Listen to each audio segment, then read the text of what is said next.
At the time, I was a newlywed, combing rice from my hair. 18 months in, I danced the line between wife and bride. Marriage is like grafting a limb onto a tree trunk. You have the limb, freshly sliced, dripping sap, and smelling of springtime. And then you have the mother tree stripped of her protective bark, gouged and ready to receive this new addition.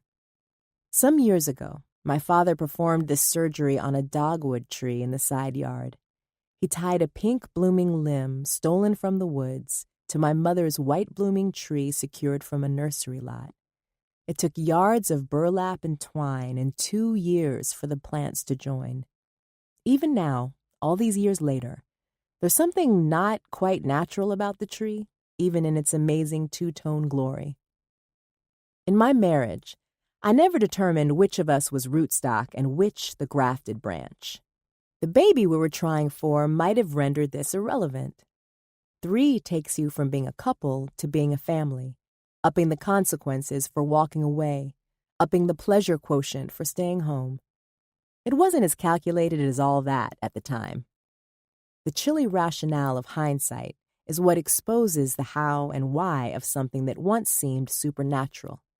It's the magician's manual that shows you how the tricks are done, not with sorcery, but with careful cues and mysterious devices. This is not an excuse, just an explanation. I woke up on the morning of Thanksgiving beside Andre, wearing his ring. I never imagined myself to be the kind of woman who would find herself with both a husband and a fiancé. It didn't have to happen this way. I could have asked Uncle Banks to draw up divorce papers the instant I knew that I couldn't be a prisoner's wife. In the wake of Olive's funeral, I knew I wanted Andre, sweet Dre, who had been there all along. Why didn't I set this thing right on paper? Did some dormant love for Roy sleep inside me? For 2 years, that was the question in Andre's eyes just before bed.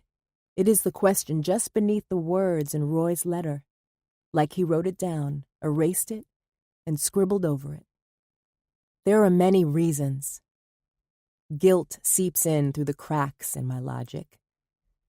How could I serve him with the divorce papers, subjecting him to yet another state decree, another devastating development? It seemed gratuitous to make official what he certainly already knew. Was I being kind, or was I just weak?